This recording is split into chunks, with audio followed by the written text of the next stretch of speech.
Welcome to the Sunflower Conversations, where we explore the hidden disability sunflower and its role in supporting people with hidden disabilities.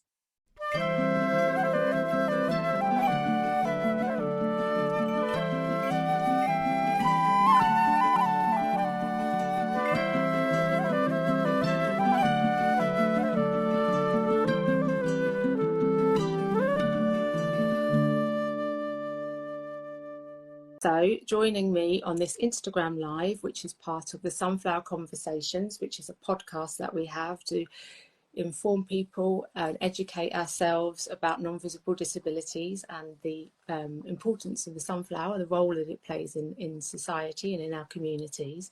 So joining us this evening is Hollie Christian Brooks, who is the creator and writer of a new play called Yawn, a chronically fatigued play. So I am going to attempt to say the full name. So please, I take my apologies if I don't get it correctly. But Hollie lives with myalgic encephalopathy, which is not quite right, I know, but it's a little bit of a tongue twister. But that's abbreviated to ME, and chronic fatigue syndrome, which is also abbreviated to CFS. Hollie wanted to use her creative performance skills as an education tool to inform others, reveal the realities of what it's like living with long-term health conditions. So the play is also an opportunity to build a community for individuals living with ME and CFS. So first of all, I'm going to say welcome to Hollie, and then I'm going to give a visual description of what I look like and my surroundings, and then Hollie will do the same. So I am female, I have long brown hair, curly hair, I am 50, I am wearing an orange top, I have a white sunflower lanyard, I support sunflower lanyard, and in my background is white shutters and a green plant. And I'm wearing glasses. So Hollie, if you just give a quick visual description and then we can start the questions. Absolutely. So yeah, I'm Hollie. I have longish, wavy, dark brown hair. I'm also female. I'm wearing glasses. I have a plain white wall behind me, and I have a very bright tie-dye top on with yellows and blues and pinks. Thank you. And once again, thanks to everybody who is joining. So let's go for the first question. So what is Yawn and what can audiences expect to experience? Yeah, so first of all, thank you so much for having me. And I can see that there's people from literally all over the world tuning in, which is amazing to me in my tiny little bedroom, which is where I wrote Yawn. Yeah, thank you everyone for joining and being interested. So Yawn it's a one-act play, and it is based entirely on my experiences of becoming ill with ME, chronic fatigue syndrome, and my journey to getting a diagnosis. But it's also more than that. It's really tells the story, or my story, which is that through having this condition, I've learned so much about myself as a person, and what I need, not just as a person with ME CFS, but what I need as me as a human being. And so it really shines a light not just on the condition and the challenges of having ME CFS and hidden disabilities generally, but also that actually in our biggest struggles and sometimes our biggest challenges, they can be our superpowers to really look after ourselves and learn about ourselves, and make sure that we are being true to ourselves. So why was it important for you to write it? So you said that you discovered things about yourself that you hadn't. Yeah, absolutely. I think there's a couple of reasons really why it was important for me to write it. The first one is that anyone who lives with a hidden illness or a chronic illness particularly, I'm sure will resonate that it can be a really lonely place. And particularly when you have a condition that's hidden, it can feel quite isolating. It can feel like it's only you that's going through it. And so it was really I started writing it thinking, not really thinking that it would go anywhere, but my bedroom. But it was really a chance. More like a personal journal as a sense of kind of healing. Yeah, absolutely. It was an opportunity to really process what I'd been through, a way to sort of come to terms with it, and some of the particularly damaging experiences that I had on my diagnosis journey. But it was also, for me, I think, a way of connecting to this kind of new me with it, and creating an opportunity where I could connect with other people, other creatives, who may also have the same thing or something similar, which I have. You know, we've got the amazing Oliver George involved in the project, who is an influencer. If you don't follow him already, I definitely recommend. He does a lot of amazing videos on chronic illness and CFS specifically. But had I not had the play, I never would have reached out to him, and then I never would have found a like mind. And we've massively helped each other out as peers, you know, not just as actors, but also as chronic illness sufferers. And so it was really partly for me, but also partly, I suppose, I say a cry for help, but it was more of a like, I've got this thing, I'm going to put it out there. Anybody else? And it seemed to have really resonated. Yeah, I've got this vision of you know, the life, the rings that you have on a boat, where you cast them out to sort of, you know, to sort of pull people in and not rescue in a sense. So it's like trying to, you know, pull people in who need that support. And there was a comment here from somebody who said, my family just don't understand. Yeah, yeah. I've been there as well. You know, I can remember, I think we'll come on to it, but I can remember when I first started feeling, you know, super fatigued, like, you know, the fatigue that we talk about in the play that I live with, which is a good night's sleep just doesn't put it right, which a lot of people think is the answer. And I can remember, you know, my parents, with all the best will of the world, they were like, oh, you just need a couple of weeks of rest and you'll be fine. And they weren't necessarily, you know, they weren't coming from a bad place, but they didn't get it. And I think that is the real challenge of having a chronic illness and a hidden disability, is like, only you know what you feel. You know, we're not mind readers. We're not, with the best will in the world, we can't predict how one another is feeling or anticipate. And that also then adds to that exhaustion, because you are your only advocate. You're the only one that can really communicate what's going on for you at any given time, and it's a really difficult place to be. Yeah, you know, a lot of people don't get it, but actually in my life I have been very lucky, where my family, my friends, my partner, after a period of time, it became really apparent that something was different. And it's taken time, but explaining to them and trying to relate it to them in a way, they're never going to get it fully because they're not in my body. But, Yeah. you know, they know what I need to support me. And that's all I can really ask from them.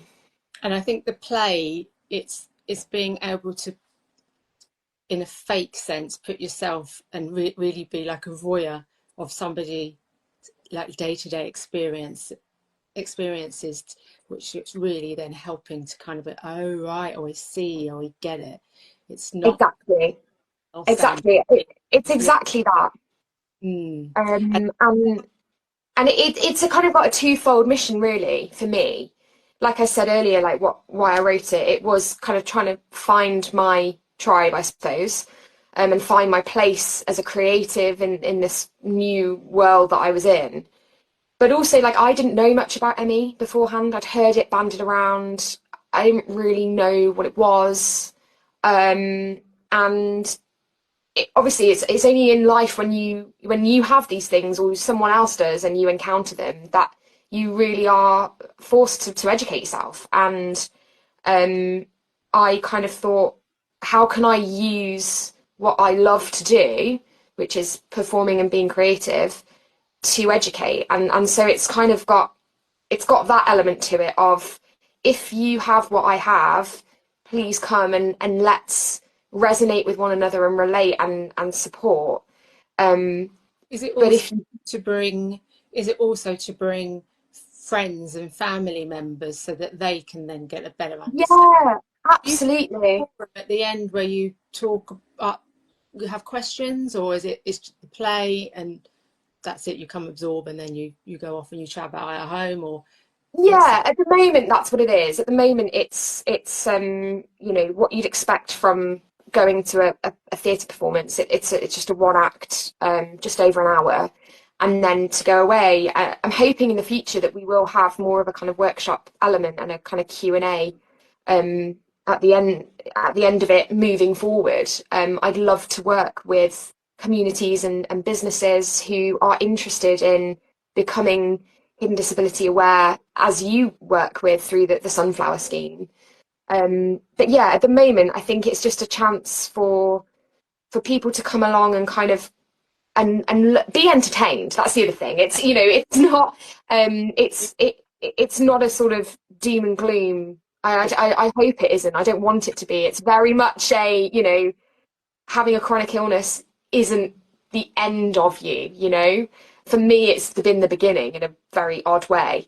But I'm hoping that it adds to that layer of understanding from friends, family, strangers who know nothing, because it's so important to those of us that have this condition specifically, but a chronic illness more broadly, that we can have these conversations and we're not suffering in silence. Amazing. We've got lots of comments here, so I'm just going to read out some of the comments as we go through. There's a writer, performer, director with fibromyalgia and chronic fatigue who's fully with you. Lovely And to be connected. yeah, exactly. It's good, get connecting. I feel no one gets you unless they have similar or same or similar condition to you. I guess it's hard for them to understand.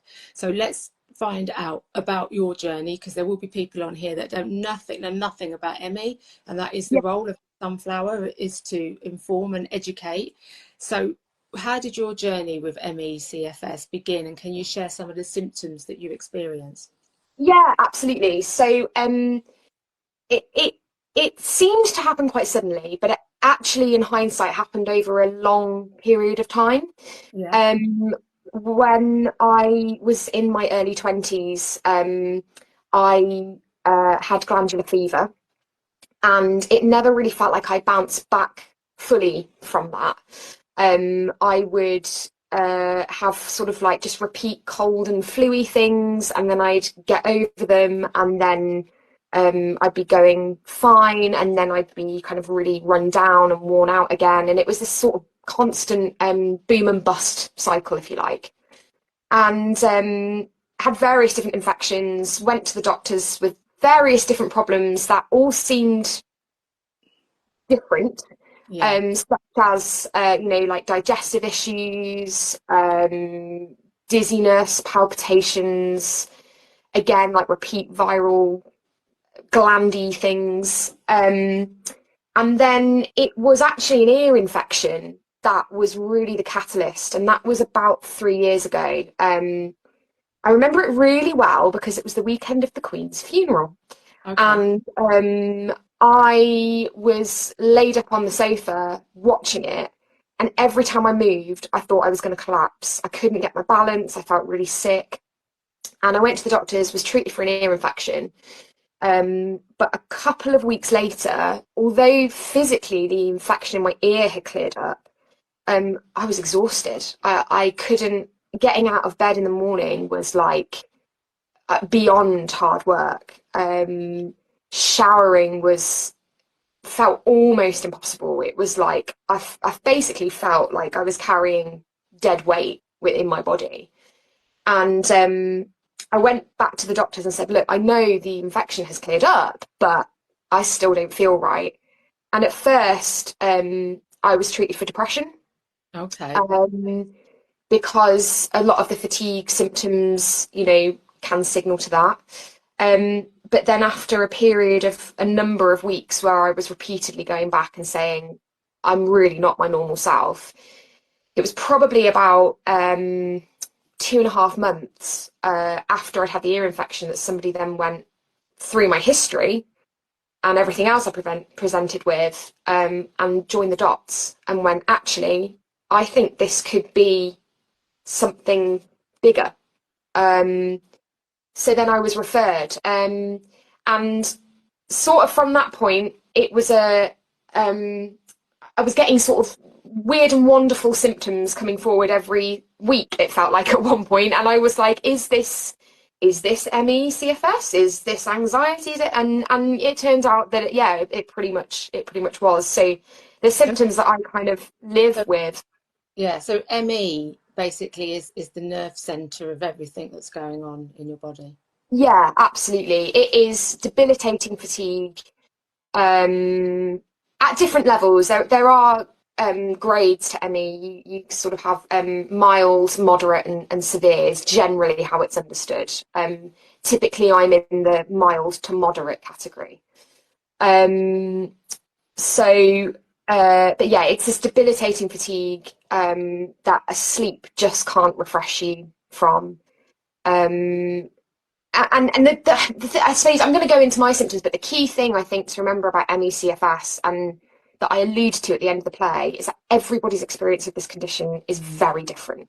You know, the symptoms that I have and that I feel will be wildly different to somebody else's experience of ME.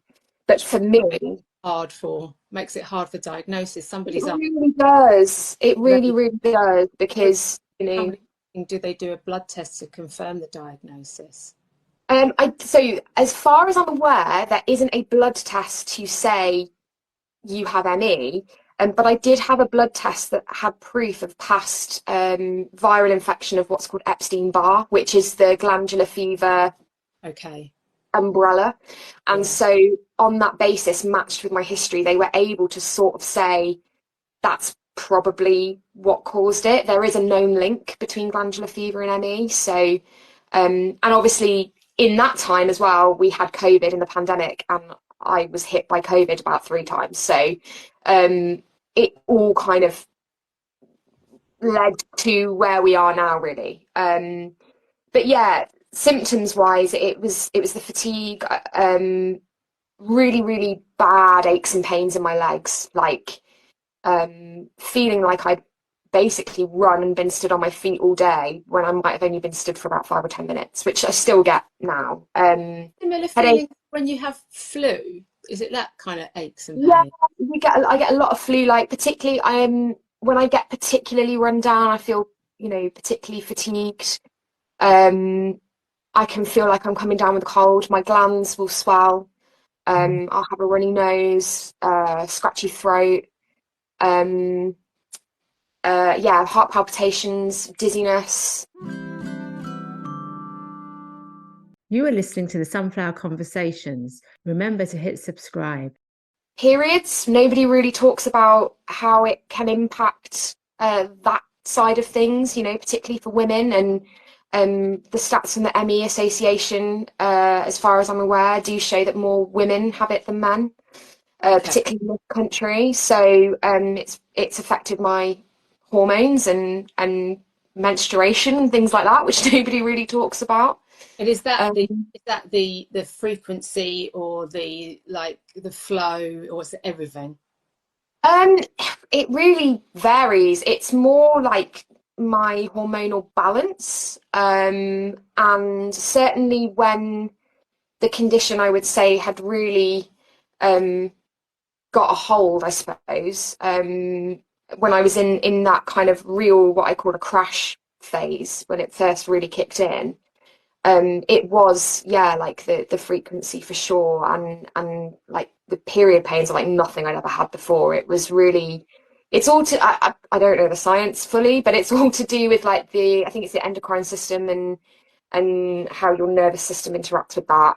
But again, it's not, they know that there is a link, that with all the symptoms and the condition itself. I think that the most difficult thing is that it's by nature fluctuating. Yeah. So you have one day where it can seem like we're doing really well and it's going really, really great. And then perhaps the next day, or even hour by hour, it can change. And just going back to what we talked about earlier about how we communicate that with others and how that's exhausting, that can be the really difficult bit, because people can go, well, you were fine yesterday. And you're like, yeah, but I might have seemed fine, but this was going on, this is going on, and today I just can't manage it, or well, I did feel fine yesterday, and for whatever reason. So the unpredictability of it is one of the biggest challenges with it, How do you with all of the symptoms. generally? Pardon? How do you manage your symptoms on a day-to-day basis with the fluctuations? Yeah, I think knowing my body and what I need. Supplements is I've found quite useful. Some have not been at all. Some have been. Um, Nourishing my body really well with food. There's certain foods that I don't respond very well to anymore. So avoiding those as much as I can. Sleep does help, like like anybody else. It just doesn't fix the tiredness, which is the difference. But again, sometimes you can get sleep disturbance with it. But making sure that I've got a good routine. And I'm really lucky, I work for myself. So being able to be flexible with my hours, and being able to step back if something is too much. I think the biggest thing that I've learned from all of it is having boundaries. Because you want to, particularly when you're working, you want to do a really good job, and you want to please the people in your life, but it's learning when that's not serving you. And that's one of the big things that I've learned in managing my symptoms, is making sure that I'm doing everything for the right reason, basically. So putting yourself and your body first, because it must absolutely. be. Somebody has commented here, Clarabella has commented that if you're having a good day and you go out, people think you're fine, but then afterwards you're absolutely exhausted for days afterwards. And as you said, it's other people's perception that I would imagine that can prevent you from putting yourself first and your needs, so that you are able to participate probably in more things by, in a sense, doing a bit less. Yeah, it can be. And also it can be sometimes balancing that thing of just wanting to feel a bit normal, like just wanting to say yes to stuff and not think too much about it. But so much of having this condition is having to be organised and plan and make sure that when you are doing something, you're not giving too much energy in one place that it might stop you from doing something else. And so it can be a bit of a minefield when you're trying to live in the way that best serves you, but also not restrict yourself in that, and stop yourself from doing things. And yeah, it's really hard. I think you kind of have to be your own judge of it. Like, what's good for you. And well, certainly I've got to a point where I know what's good for me, what's not. And on the days where it's not, if I make that choice, I make that choice. And it's just making sure that I've got a recovery plan in place. And I think not anticipating the worst, that's really hard. Yeah. Not sort of waiting for the crash to come, kind of, hope, like, maybe hope's the wrong word, but trusting that I will be okay, and if I'm not, I'll deal with it. I think it's still stuck in the past to a degree. I've still come up against situations where there has been doubt as to why I need specific help out in public, or aspersions made about various different things. I think what's been really encouraging is that it is being more talked about. I don't know if people on the live stream will be aware, but a couple of weeks ago there was a massive breakthrough, massive study from Decode ME, which is the research group. I believe they're based up in Edinburgh. They won't go too much into the scientific detail because I'll probably make a mess of it, but essentially they found there was a genetic link, and it was all over the national media. And I couldn't remember a time where I had seen ME being talked about on that scale. Channel 4 News, 5 Live Radio, Independent, The New Scientist. It was a story.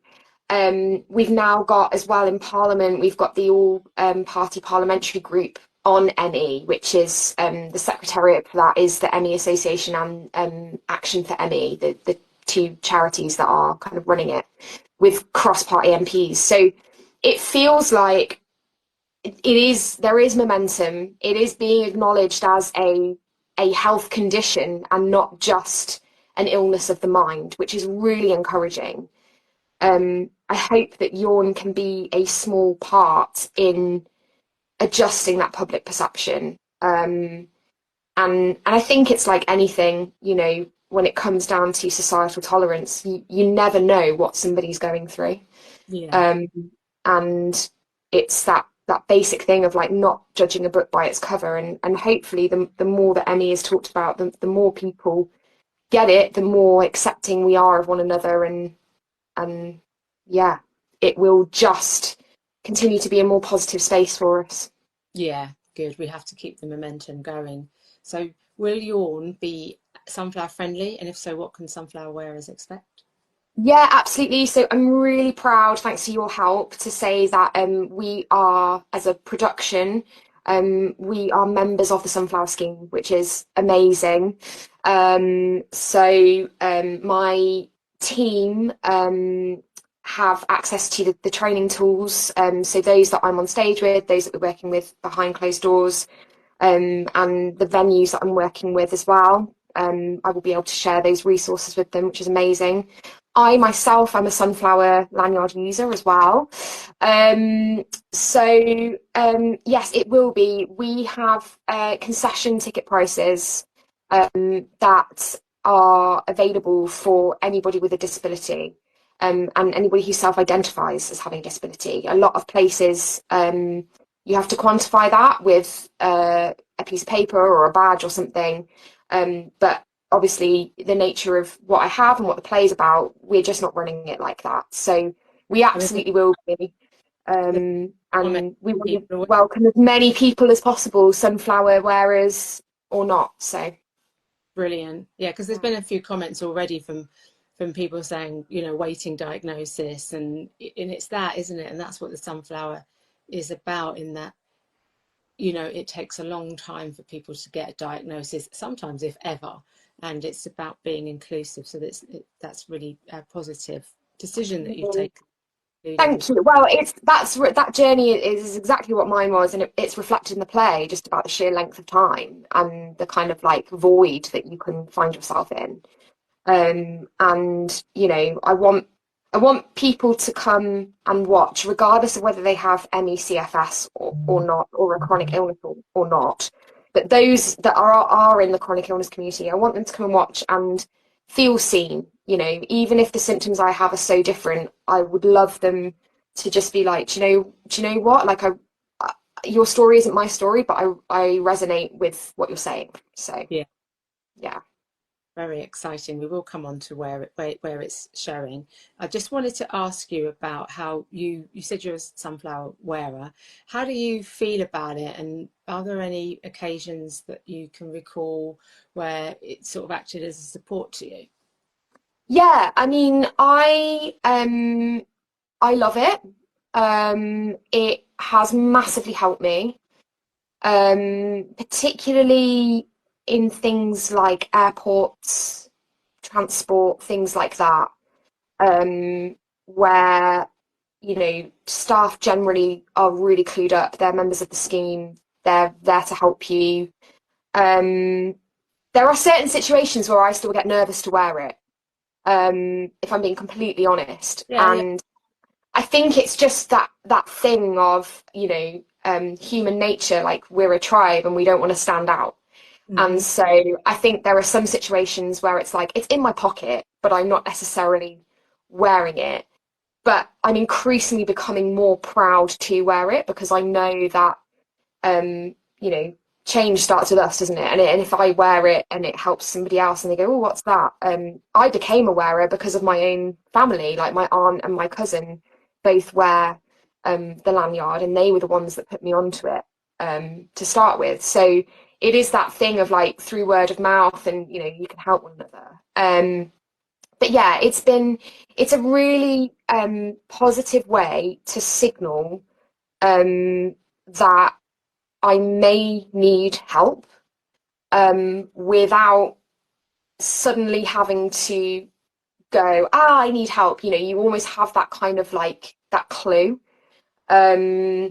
So yeah, generally it's been really positive. There are some areas where, you know, it hasn't been, but it's part of the work you're doing is to make the sunflower something that is educational, but also that support. And I hope that your work continues to be as positive as it is, and people will just associate, and it just won't even be a double take situation in the future. Yeah, because I don't think many people are aware, or that behind this lovely little sunflower, when businesses join and they become members, we have training, as Hollie's mentioned, that training is to inform people and educate that there are many non-visible disabilities, and nobody is expected to be an expert in any of them, but actually it's so much more than what you may have perceived disability to be.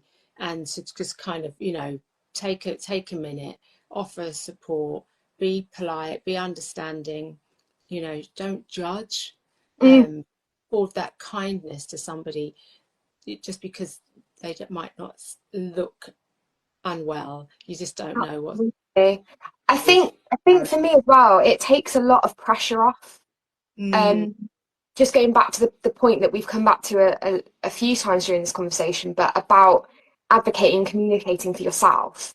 The times where it's been a massive support is where it's just been clocked and it hasn't been like a big deal, and nobody's sort of said like, oh, can I have a look at that? Or, oh, you know, they've just gone, hiya, do you want to look at, because it just takes so much pressure off. We don't have to stand there and you've got nothing to prove. It's kind of like, here's my badge, it's there if you want to look at it, but the fact that I'm wearing it, you know, please respect why I'm wearing it in the first place. And it takes, yeah, when it works, it takes a lot of pressure off. Having to sort of be on the front foot communicating. So thank you for sharing that. Thank you. Not at all. So we're coming to the end of our Instagram live, which hopefully it won't cut off again. For it to finish before. Somebody's here saying, I started wearing the lanyard at work, but I also have a neurospicy wristband. I get numbers mixed up, and when you're at a till and it says declines, I always feel awkward. So that sunflower is her way of saying, look, just give me a minute, you know, take me a little bit more time to process. So I think that's really, you know, really valuable asset. Definitely. Sunflower. So just going back to Yawn, how do you want audiences to feel when they leave the show? Yeah, I think I'll probably jump the gun and touched on this already.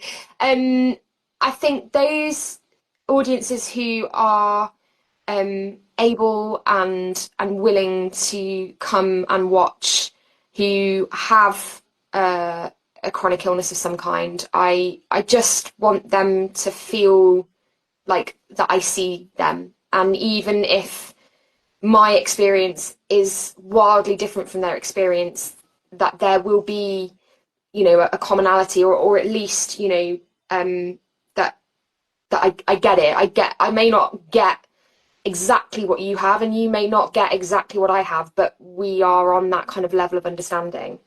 So that there's a sort of representation element there. But I think for audiences who are coming either just because they want a good night out at the theatre to watch a bit of new writing, or they are coming to support the cause, I'd like them to not only have a good time, but send them away thinking, you know, and feel like they've learned something. And we had our debut performance in May, and the comments that we had were beyond anything I could have imagined, really, for a first performance. You know, we had some amazing ideas and feedback for taking the play further, which, you know, most of which we've kind of taken on board and looked at how we can tweak. But a lot of the feedback was around how it was entertaining and educational, and it was relatable, and that's all I can really hope for, is that I use my story to hopefully help someone else in whatever way that might be. Well, I'm looking forward to it. So, you know, right, we're getting lots of people asking, well, where is it? When's it Where going? is it? Yeah. Where is it playing? And, you know, how can people purchase tickets? And there was a comment from somebody saying, if they're not anywhere near where it's playing, will there be an opportunity to watch it in another format? Yeah, absolutely. So it is playing, we're playing at the Mission Theatre in Bath on the 25th and the 26th of September at 7:30. And then we'll also be coming to London on the 8th and 9th of October at the Golden Goose Theatre in Camberwell, which is part of the Lambeth Fringe Festival. Tickets are available online. So if you go to either of those venue pages, there's links to our Eventbrite pages where you can purchase the tickets there. As I said earlier, we've got full price and concession. In terms of alternative formats, that is very much something I'm working towards. I'm thinking big. I would like to do a National Theatre at Home style recording at some point in the future. That will depend on us securing funding, which is also the mission for next year. Because with funding, I'd like us to take it to more theatres, take it to more communities. Someone's just put up north any chance? Absolutely. I've worked up north before on different acting jobs, and I love the audiences up there. And yeah, I'd love to come back up there with my own work. But yeah, so it just depends on funding. So that is something that we're working towards further down the line, but is very much on my radar. And yeah, we're kind of at the point where we've got something that feels quite good. We're doing performances. We want to collect some more feedback. We want to see how it's landing, and then hopefully next year we can bid for some cash and go further. Then that allows you to make it even more accessible, doesn't it? Taking it Absolutely. into people that can't get there for whatever reason that might be. So I think that would be great. Somebody's here saying, isn't it good to record the play so patients can watch it at home? So I think that's what Hollie's looking at, all of that, and how to. Oh, have you got a GoFundMe? There you go. Take your dream. Not yet. No, not yet. It's one of those things where I'm still sort of getting over the fact that the script I wrote in my childhood bedroom is kind of actually happening. So all of these things are massively on my radar. I want to make sure that when we do film it's good. Like, I don't want to just set up a phone and yeah. I want it to be good quality that people, so they feel like they're in the room with us. Yeah. And again, stuff like that only comes from funding. So if there's a demand where people feel like they would love to donate for us to do more with our play, then let me know, and we will absolutely go down that avenue. But I'm also aware from the position that I'm in, you know, when you're in the chronic illness community, like, finance is hard, and I don't want to expect that off people like me who might be struggling in lots of different ways. So yeah, it's all on the radar, but the more that I'm able to connect with more people, like those of you who are connecting with us now and joined in, the more that we have that evidence base, and we can really go out there and grow our little seed of a show into hopefully something bigger. Much bigger community. So yes, you can connect with Hollie at Instagram, which is yawn_play, and there's a link in Hollie's bio to purchase tickets, and we will also be doing a follow-up of this recording. It will be on our podcast platform called the Sunflower Conversations. I'll also put it onto our social media, and we'll put links to purchase the tickets there as well. So we hope to see some of that plays, and just wishing you all the best with it, Hollie, and really thank you for your time this evening, sharing your personal experiences, and also for going that one step further, putting it pen to paper and sharing that with, you know, with the world eventually. Oh, no.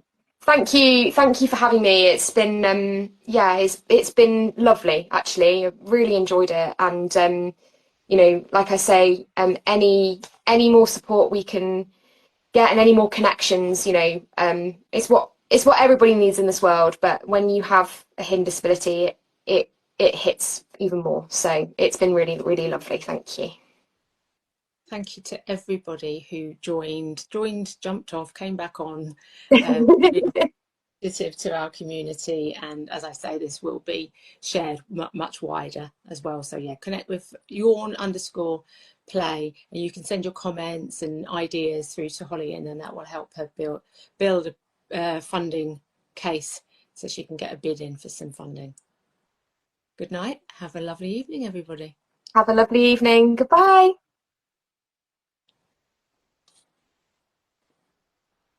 If you are concerned about any of the subjects discussed in the podcast, please follow up and seek support from your healthcare practitioner.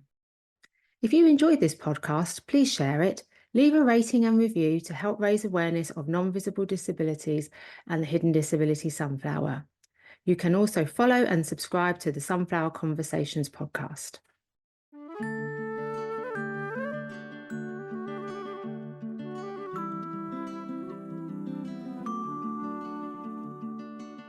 If you'd like to share your sunflower story or conversation, please email conversations@hiddendisabilitiesstore.com. Find out more about us or listen to this recording again by checking out our insights page at hiddendisabilitiesstore.com. You can also find us on Facebook, Instagram, Twitter, YouTube, and LinkedIn. Please help, have patience, and show kindness to others, and join us again soon. Making the invisible visible with the Hidden Disability Sunflower.